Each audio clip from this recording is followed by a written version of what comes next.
모두가 전적으로 죄인입니다. 여전히 이제 우리는 아직 그 죄인임을 벗어나지 못하고 있습니다. 로마서를. 그래서 오늘까지 3장 9절, 20절 하면 그래도 이제 다음 3장 21절부터는 드디어 이 복음의 빛, 서광이 어둠의 긴 터널을 지나서 우리의 소망이 무엇인가를 이제 보게 되죠. 그러나 이제 다음 주는 우리 부목사님들이 다 설교를 합니다. 온누리교회는. 그래서 세전과 대전 이제 안식주죠, 저는. 그래서 모든 부목사님들이 다 하고 자유본문으로 이제 한 주 건너뛰어서 이제 다다음 주에는 3장 21절부터 이제 저희가 복음을 다시 듣게 됩니다. 참고하시기를 바랍니다.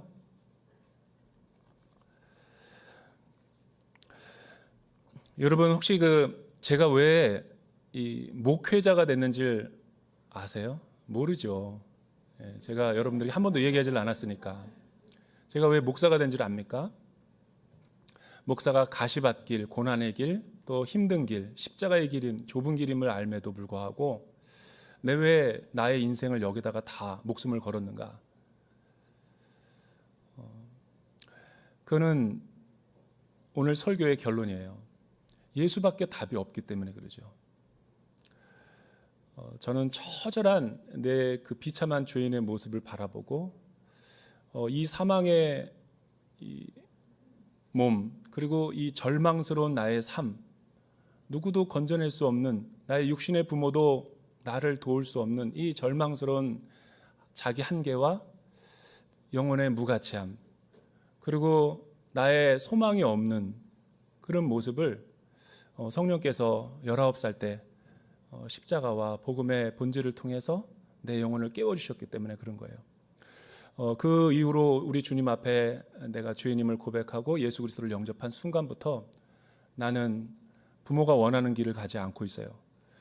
그리고 누가 뭐래도 한 번도 저는 이 길을 걸어간 거에 대해서 후회하거나 저를 자책하거나 잘못 선택했다 이런 거 한 번도 경험해 본 적이 없어요. 제가 목회를 할 때 가방에다가 사용리를 자주 이렇게 제가 두란노 서점에서 구매하다가 제가 넣고 댕깁니다. 왜냐하면 하도 성도님들이 병원에 와달라, 뭐 어떻게 임종 예배 드리는데 영접해달라 하는데 뭐 가장 좋은 거는 사용리밖에 없죠. 소책자, 4가지 예수 믿는 원리. 그래서 그거를 제가 아울리치 때나 어느 때나 많이 사서 늘 그거를 암송하고 댕깁니다. 그래서 급할 때 쓰려고. 그런데 한 번은 저희 공동체에 장관을 역임하신 분이 계세요.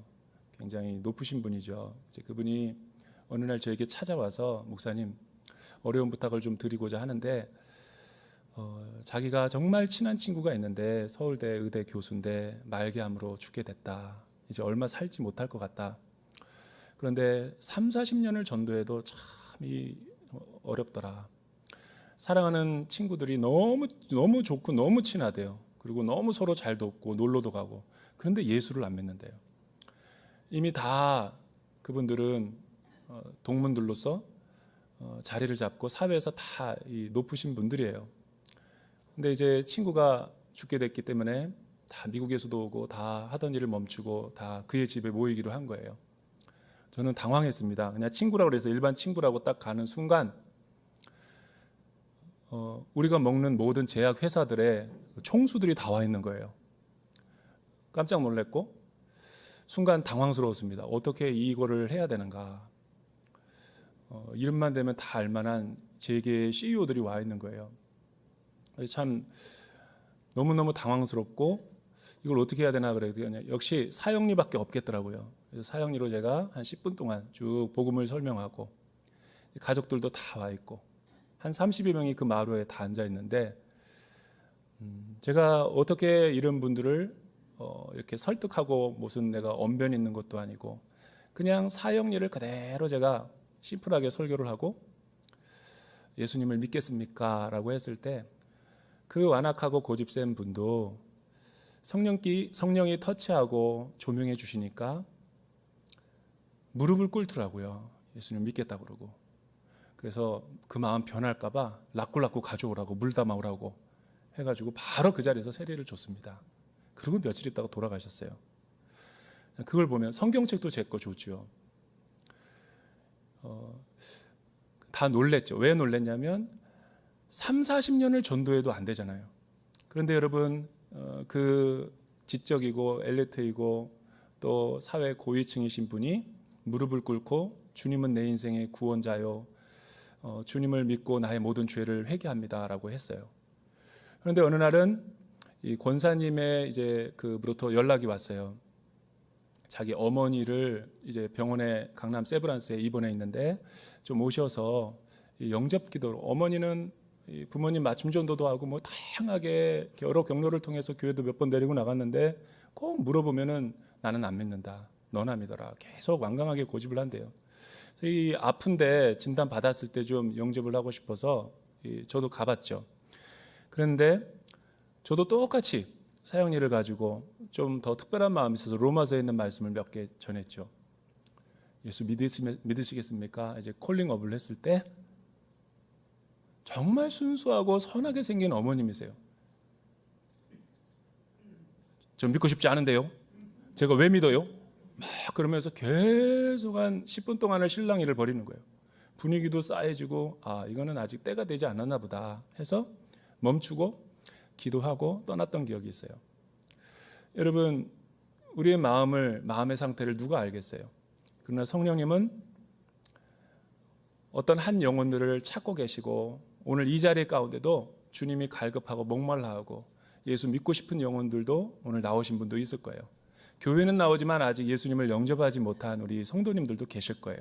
그냥 사람 때문에 또 인정 때문에 오신 분들도 있죠. 그러나 여러분은 하나님이 부르신 거예요.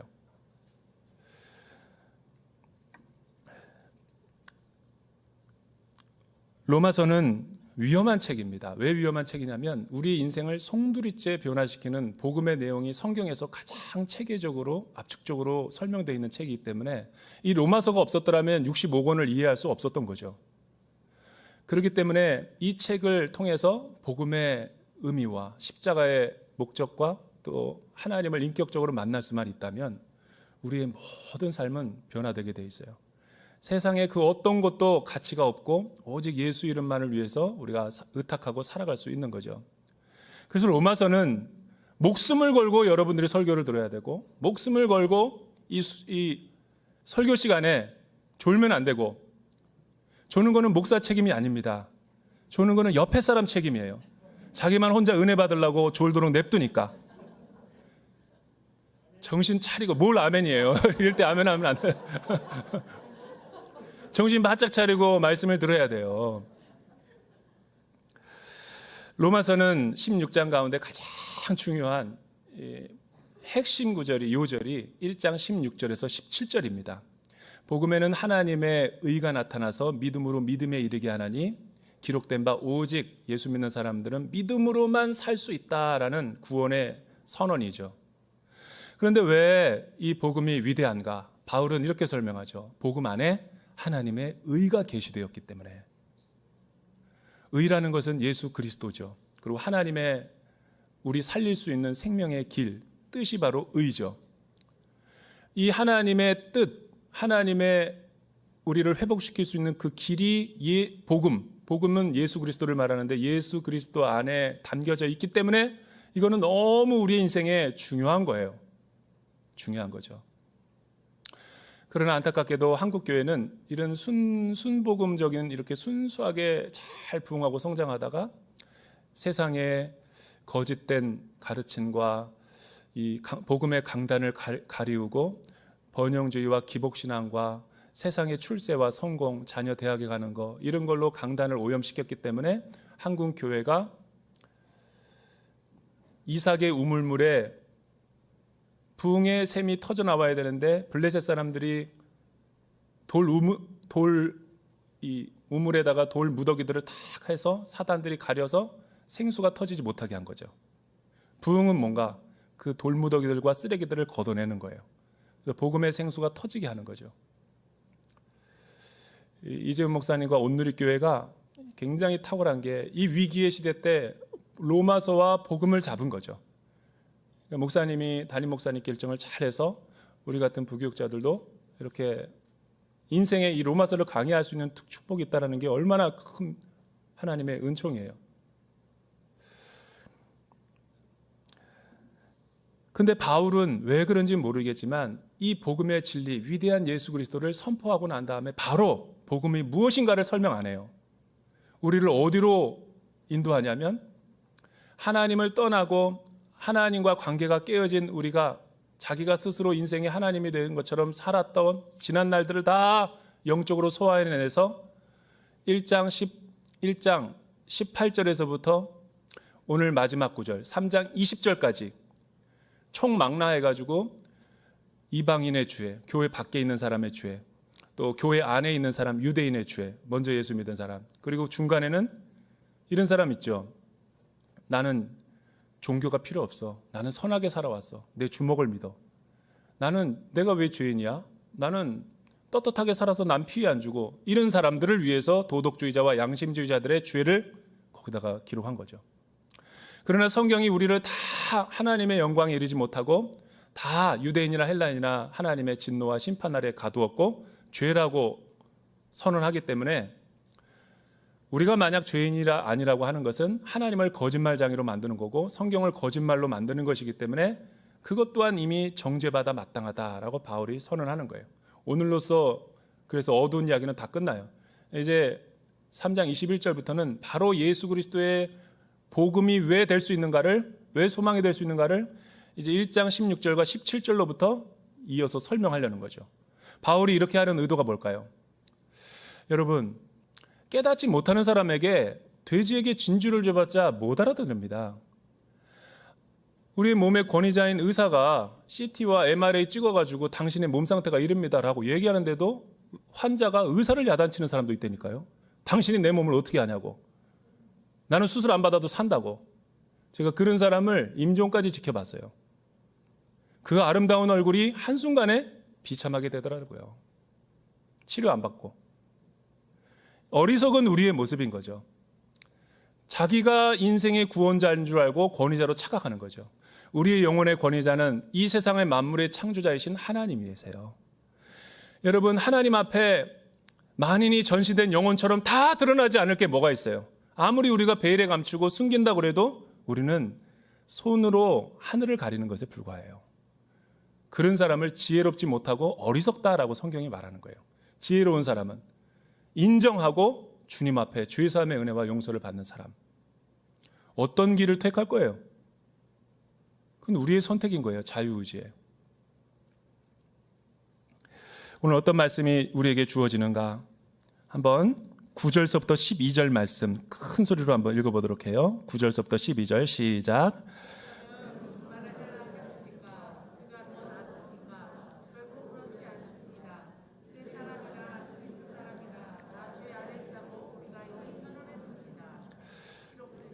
의인은 없으니 하나도 없고 깨닫는 자도 없고 하나님을 찾는 자도 없다.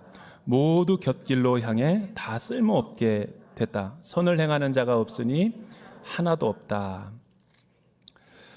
그러면 무슨 말을 해야 되겠습니까? 우리가 더 낫습니까? 결코 그렇지 않습니다. 여기서 말하는 우리가 뭘까요? 우리는 누구를 가리키는 거죠? 여기서 우리는 앞에서 언급했던 이방인들을 말하는 게 아니에요. 앞에서 언급했던 도덕주의자나 양심주의자들을 말하는 것도 아니에요. 또 좀 전에 비판했던 유대인들을 비판하는 게 아닙니다. 여기에 우리는 이 로마서 서신을 쓰고 있는 바울 사도를 포함해서 이 편지를 보게 될 로마의 교회 성도들, 그 회중들 유대인들을 말하는 거예요. 바울이 지금 뭘 우리에게 가르쳐 주는 거죠? 자기를 포함해서 유대인 모든 신실한 로마 성도들도 하나님 앞에 예외가 아니다. 다 죄인이다라는 거예요. 심판받아 죽을 수밖에 없던 운명. 피해갈 수 없는 거죠. 제가 거듭거듭 몇 차례 여러분들에게 이 로마서를 강론하면서 하지만 오늘 설교를 단했었기 전에 항상 일주일 동안 이 말씀을 묵상하면서 내가 나를 정말 들여다보고 이 나한테 하는 설교입니다, 사실은. 근데 이 설교를 듣고 윤리나 도덕처럼 느껴져서 아유 김 목사 너나 잘해. 그렇게 되면 안 되는 거예요. 난 듣고 있으니까 여러분도 들어야 되는 거예요. 그게 우리가 더 낫느냐? 결코 그렇지 않다라는 거죠. 왜 그럴까요? 이렇게 얘기하는 거예요. 유대 사람이나 그리스 사람이나 다 죄 아래 있다고 우리가 이미 선언했기 때문입니다. 성경이 그렇게 말하기 때문에. 여기서 죄라는 것은 무엇을 말하죠? 술 먹고 담배 피고 외도하고 도박하고 중독하는 거, 이런 거 말하는 걸까요? 그건 부분적인 진리예요. NIV 영어 성경에 보면, 이거 성경 원어에 보면 여러분 이 죄라는 단어를 어떻게 표식하고 있는 줄 아세요? 대문자 S로 표현해요. sin.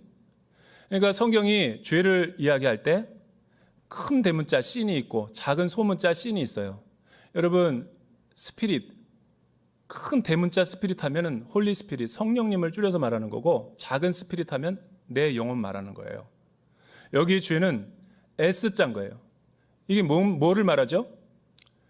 우리는 죄를 짓고 있기 때문에 죄인이 아니라는 거예요. 아담의 원죄를 이렇게 지금 말하고 있는 거예요. 아담이 인류의 대표로서 하나님의 첫 번째 창조의 대리자로서 그가 선악과를 두었는데, 그가 그 선악과를 따먹고 하나님 앞에 반역과 불순종을 했다는 그 죄를 말하는 거예요. 그러므로 인해서 이 죄의 타락과 결과로 인해서 우리 인류가 얼마나 죄와 사망의 지배를 받게 됐는가를 지금 이야기하는 거죠. 저는 목사지만 내가 죄를 지어서 죄인이 아니에요. 나쁜 생각을 지어서 죄가 아니라 죄인의 유전자, 아담의 유전자를 갖고 이 땅에 태어났기 때문에 죄를 지을 수밖에 없는 거예요. 죄는 그러므로 두 가지가 있는 거예요. 원죄가 있고 실죄가 있는 거예요. 원죄는 대문자 S, 실죄, 내가 대죄와 소죄, 이 출생하면서 자연인으로 이 세상 가운데 살면서 그냥 보이지 않게 내가 하고 있는 도덕적 윤리적인 죄들, 그게 실죄예요. 실죄이기 때문에 내가 심판받아 죽는다는 게 아니에요. 성경은 아담이 언약적 머리와 대표가 하나님 앞에 넘어졌기 때문에 우리 모두가 이미 심판받아 죽을 수밖에 없던 숙명이었다라는 걸 성경이 이야기하는 거죠. 어떻게 그것이 가능할까요? 어떻게 아담이 죄를 졌는데, 남이 죄를 졌는데 내가 죽어요? 이 세상에 여러분 육신적인 원리로는 이해가 안 되죠. 그러나 영적인 원리로 보면 충분히 이해가 가요. 왜냐하면 세상을 하나님께서 창조하실 때 자연의 과학의 법칙과 영적인 법칙을 만들었거든요. 이 둘 다 하나님이 만드신 거죠. 그런데 영적인 법칙 가운데 뭐를 하나님이 두셨냐면, 하나님의 형상대로 우리를 지으신 다음에 대표성의 원리를 만든 거예요. 대표의 원리가 뭐예요? 국가대표를 뽑아가지고 우리 모든 사람을 대신해서 그 일을 하게 하는 거죠. 모든 창조 세계를 만든 다음에 하나님 대신 아담과 하와에게 그 대리적인 역할을 맡긴 거예요. 근데 그가 선악과를 따먹었죠. 뱀의 유혹에 속아서. 우리 한국에 있는 많은 성도님들은 이 성경을 읽을 때 오해하는 게 선악과를 무슨 능금사과 하나 따먹고 실수한 걸로 알아. 그거 아닙니다. 여러분, 하나님이 뭐 과일 하나 따먹었다고 그렇게 무섭게 진노하고 온 인류를 진멸하세요? 그러면 선악과를 따먹었다는 게 뭘까? 선악과를 따먹었다는 것은 에덴 동산의 주인과 왕인 하나님을 인정하지 않았다는 거예요. 내쫓았다는 거죠. 왜? 자기가 에덴 동산의 주인이고 스스로 왕 노릇하기 위해서. 주님은 예수 믿고 내 안에 왕으로 오셨고 내주하시는 주님이신데, 내가 내 인생을 주인이라고 하고 하나님을 쫓아내버린 거죠. 그게 나의 죄인 거예요. 우리 언제 이렇게 다 죄를 경험했죠? 사춘기 때. 부모님께 저항하고 말대꾸하고 막 이렇게 욕하고 집 떠나고 가출해 보셨어요? 나는 한 번 딱 있어요. 한 번 딱 있었어요. 제가 한 번도 부모님께 대든 적 없는데 제일 화났던 때가 언제냐면, 친구를 사귈만 하면 꼭 이사를 가는 거예요. 중학교 2, 3학년 때 우리 주원이 나이 때죠. 나도 모르게 소리를 버럭 지르고 집을 나갔어요. 그리고 밤늦게까지 돌아오지 않았어요. 그게 아직도 내 기억에 선해요. 밥도 안 먹고 아무것도 안 먹고. 왜 모든 걸 나와 상의하지 않고 부모 마음대로 하냐고. 최근에 우리 집에 있었던 일이에요. 가감해서 들으십시오. 우리 아들 착한 아들입니다. 제가 최근에 목회자로 참 느끼는 게 많아요. 우리 성도님들도 느끼는 게 많은지, 울적한 전화가 올 때가 참 많아요. 대전 분들이 아니라 서울에서 목사님 보고 싶어요. 목사님 우리 남편 다 죽어가요. 기도해 주세요. 목사님 언제 서울에 올라오시면 연락해서 권사회랑 식사 한번 하죠. 목사님이랑 같이 여기 아울리치 갔던 게 기억이 납니다. 이 코로나가 준 코로나 블루죠. 성도님들이 얼마나 울적하고 신앙의 방황과 혼란을 경험하고 있을까. 육체적으로 나이는 이렇게 이제 점점 주님 가까이 갈 날이 가깝고, 그리고 죽음이 이제 다 알던 사람이 소천하니까 마음이 굉장히 우울해지는 거예요. 저는 코로나 기간 동안에 뭘 느꼈냐면 두 가지를 느꼈어요. 첫째는 정신없이 교회 사역하느라고 뭐 밤낮 정말 어떻게 지냈는지도 모르겠어요. 2년 4개월 후딱 가버려가지고. 그러나 어느 날 교회를 갔다 와서 집에 보니까 우리 아들이랑 나랑 자꾸만 부딪히는 거예요. 첫째 아들, 둘째 아들, 중학교 3학년과 초등학교 3학년. 여러분 여기 최철미 집사님, 이희정 집사님 맨날 중국 얘기하지 말라고 그랬는데 오늘까지만 얘기할게요. 내가 중국에 갔을 때 35살에 갔을 때 8개월짜리 핏덩어리를 데려갔어요. 서울관에서 만나고. 우리 업둥이였어요. 우리 이희정 집사님이 다 키웠다고. 근데 자고 일어나 보니까 내 아들이 아니야. 자고 일어나 보니까 내 아들이 아니야. 대전에 와서 보니까 4년이 지나니까 얘가 벌써 커가지고 덩치는 나만해지고 자의식이 강해지다 보니까 집에다가 대자보를 붙여놨어요. 지금부터 내 방에 내 허락 없이는 들어오지 말 것, 가로쳐놓고 특히 아빠. 굉장히 충격받았습니다. 왜냐하면 내가 갔다 와서 아들 잘 있어서 하고 이렇게 쓰다듬어주고 축복해 이런 말밖에 안 했는데 내가 뭘 잘못했다고. 그리고 그냥 자기가 모든 게 기분이 안 좋은 거예요. 여러분 사춘기 주비나일이 그런 거잖아요. 그냥 마음에 안 드는 거잖아. 그런데 어느 날 조금 더 마찰이 심해졌어요. 너 이리 못 와 그러니까 문을 닫아버리더라고요.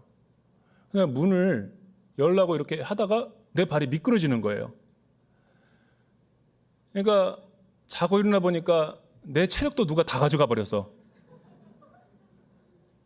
힘으로도 안 돼. 정말 우울해지더라고요, 내가. 내가 이렇게 변했구나, 나도. 선악과가 뭔지 아세요? 속으로 내가 이렇게 얘기했어요, 아들한테. 이놈의 새끼, 아빠가 낳아주고 키워주고 길러주고 했더니 뭐 이게 하는 게 뭐야? 그러더니 순간에 어릴 적 내가 우리 아버지한테 하던 게 오버래핑 되는 거예요. 왜 이렇게 친구를 사귈만 하면 이사 가냐고 소리 빽 지르고 혼자 가서 밤 어둑어둑할 때까지 안 들어왔던 내 모습을 보면서 내 안에 이 선악과의 죄성이 바로 이런 거. 하고 내가 마음대로 하고 싶은 대로 살고 내가 마음대로 하고 싶은 걸 자유라고 착각하던 거. 그게 우리의 원죄, 대문자 S죄라는 거예요. 여러분, 어항에 물고기가 자유롭게 그 어항의 권위 아래 있을 때 자유로운 거예요. 근데 밖에 있는 고양이가 저걸 먹고 싶은데 계속 어항에서 안 나오니까, 근데 고양이는 자유롭거든요. 저 세상은. 자유롭게 싶어서 온 힘을 다해서 몸을 튕겨져 나와가지고 밖에 바닥에 탁 떨어졌어요. 하나님 품 말씀의 권위 안에 선악과를 넘어서서는 일시적으로는 살아요. 팔딱팔딱 뛰고 자기가 사는 것처럼. 그런데 시간이 지나면 서서히 죽어가고 고양이가 물어갈걸요. 그게 우리가 눈뜨고 사는 세상인 거예요. 하나님과의 관계가 깨어지면 우리도 다 그렇게 되는 거죠. 오늘 말씀은 원죄의 기원을 우리 가운데 보여주는 거라고요. 그러면 이 죄를 짓고 나서 우리는 어떻게 변질됐는가? 그 타락의 범위는 어느 정도인가? 체르노빌 원전 수준이 아닙니다. 여러분, 태안 앞바다의 기름 유출의 범위가 아니라는 거예요. 영과 홍과 육이 온 피조 세계가 다 죄 아래 가둬진 거예요. 왜 그럴까요? 언약적 머리로 세우셨기 때문에. 여러분, 한 가장도 언약적 머리로 세워져서 대표성의 원리로 가장이 어떤 선택을 하느냐에 따라서 이렇게 영향을 받는데, 조윤아 사건을 보면 알잖아요. 자유의지 윤아가 뭘 10살짜리가 애가 있다고 부모의 선택 때문에 그런 동반적인 비극을 경험해야 돼요? 언약적 머리 때문에 그런 거예요. 아담이 죄를 졌는데 우리가 왜 죽을 운명에 처져 있죠? 국회에 우리가 동의를 안 했는데 왜 국회가 마음대로 통과시키고 법과 시행을 내서 우리가 다 지배 아래 만들게 하죠? 여러분 사회 모든 영역, 정치, 경제, 사회, 문화, 교육, 직장, 군대 가면 영역적, 언어적, 언약적 머리를 세우셨어요. 지금도 그 하나님의 선악과의 영향 아래 우리가 있는 거죠.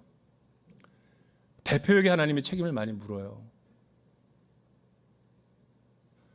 아버지들이 서야 가정이 사는 거예요. 그래서 많이 선생되지 말라고 그러잖아요. 그 선생하지 말라는 건가요? 은유법이죠. 너무 선생이 중요하기 때문에 정신 차리고 똑바로 선생질하라는 거예요. 돈 보고 학생들을 보지 말고 정말 그 영혼을 소중히 여기라는 거예요. 죄의 결과는 비참했죠. 여러분 13절서부터 18절 한번 읽어보세요. 시작.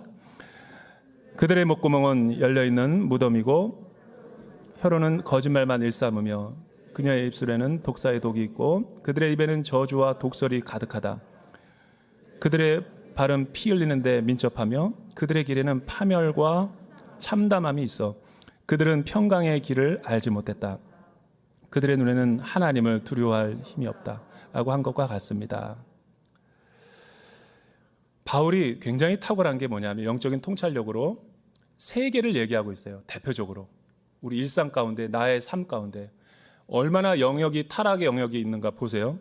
첫 번째는 입이래요. 입. 열린 무덤과 같은 혀, 목구멍, 거짓말만 일삼는 입, 그리고 독사에 독이 묻어 있는 것 같은 입. 이 우리 모습인 거예요. 저와 여러분들이 얼마나 죄의 영향 아래 있는지, 여러분 한 입으로 두 입 말하고 앞에서 말하는 거 뒤에서 말하는 거 다 틀려요. 예수 믿는 사람은 덜 할까요? 더 해요. 모임이 많으니까. 그들의 목구멍은 열린 무덤, 시체 썩는 냄새가 난다라는 거죠. 하나님이 보시기에 혀로는 거짓말만 한대. 여기서 거짓말이라는 것은 심리학자가, 하버드 심리학자가 인간은 하루에 10분에 3번, 4번 거짓말한대. 무슨 말입니까? 내가 언제 거짓말했다고. 이런 거죠. 엘리베이터에서 안녕하세요. 안녕하세요. 오늘 옷 멋있네요. 어디서 샀어요? 속으로 부럽다. 에휴, 남편 잘 만나서. 그게 거짓말이라는 거예요. 앞에서는 이렇게 하고 아유 안녕하세요. 요번에 애 좋은 대학 갔다며. 축하해요. 축하하기는 뭐 자기 집에 와서 부글부글 끓는 거죠.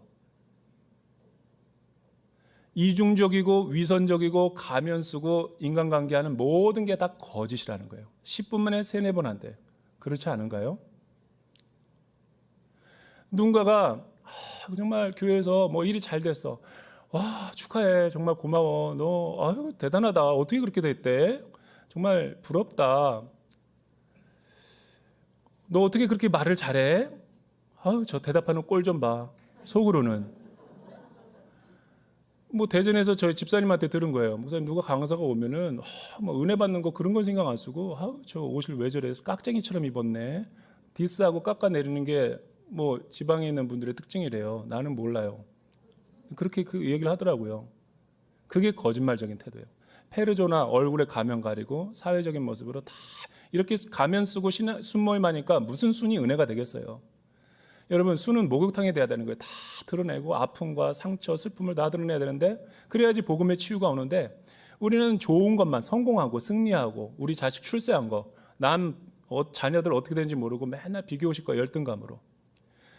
그게 거짓이라는 거예요. 거짓. 우리 한국 사회에 이런 게 많습니다. 발은 어떻고요? 피 흘리는데 빠르대요. 민첩하대요. 죄에 도모하고 공모하는 데는 길에는 파멸과 참담함만 있대요. 평강의 길을 알지 못한대요. 근데 유나 너무 보고 슬펐어요. 둘째, 걔가 우리 둘째 나이랑 똑같잖아요. 정말 1억 5천만 원이 분명히 그렇게 되기까지는 하루아침에 그렇게 안 됩니다. 여러분 자살은 하루아침에 절대로 안 됩니다. 그 와이프가 공황장애 있었고 약 먹고 했다 그러더라고요. 왜 약 먹었겠어요? 싸웠겠죠. 비트코인 하지 마라. 주식 투자하지 마라. 성실하게 돈 벌어서 살자. 없어도 애 키우고 살자. 안 들었겠죠. 자기가 하나님인 것처럼 자기가 결정했겠죠. 그리고 그런 채무가 되니까 1억 5천도 못 감당할 남자가 그렇게 가정을 책임자고 그렇게 무책임하게 그렇게 살아요? 150억이라도 살아야지. 자살은 자기로 또 끝날 것 같지만 온 가족에게 더 큰 고통을 줍니다. 자살하면 안 돼요. 눈은 뭐예요? 눈은 영혼의 창이에요. 여기 눈이 이 눈이 아니에요. 마음이에요, 마음. 그 마음에는 하나님을 두려움이 없다라는 거예요. 여러분, 하나님과 관계성 깨어진 사람, 죄를 마음대로 짓는 사람의 특징이 뭔지 아세요? 교회 다니는 사람 얘기하는 거예요. 하나님을 예배하고 찬양하고 성역 공부하고 늘 아울리치 도가 막 열심히 해. 그런데 우리 안엔 죄성이 있어서 두려움이 없대요. 오늘날 교회의 문제가 뭔지 아세요? 예배 안 드리는 문제가 아니에요. 교회 안 나오는 문제가 아니라고요. 오늘 우리 시대의 위기는 하나님은 사랑하는데 하나님을 두려워하는 마음이 없는 거예요. 그러니까 윤리실종이 되는 거지. 아, 하나님이 안 보는 줄 알지. 그러니까 앞에서도 거짓말하는 거예요. 분명히 본인이 잘못해놓고서 인정을 안 해. 이게 만인 앞에 전시된 영혼이라고 생각해 보세요. 이게 다 탄로나면 어떻게 돼? 처음에 범죄자들도 여러분 검찰이나 경찰에 수갑 찰 때 뻔뻔스러워요. 자기 죄 모릅니다. 모른다고요. 독방에서 오랫동안 있어 보면 진술서 써보면 아는 거죠. 두려움이 없으니까 그런 거예요. 지금 우리 안에 하나님을 경외함이 없어요. 경외함이. 그러니까 영적인 타락과 부도덕이 있는 거죠. 나는 멋진 명품과 멋진 외제차와 멋진 양복을 입은 게 내가 아니에요. 지금 내가 생각하고 있는 내가 나예요. 하나님이 없을 때 사람들 앞에서가 아니라 내가 어떤 존재인가를 내면을 보는 사람이 그게 진짜 십자가 아래에서 난 거예요. 그거를 복음은 가르쳐 주는 거예요. 여러분, 복음이 그거를 가르쳐 주기 때문에 위대한 소식이라는 거예요.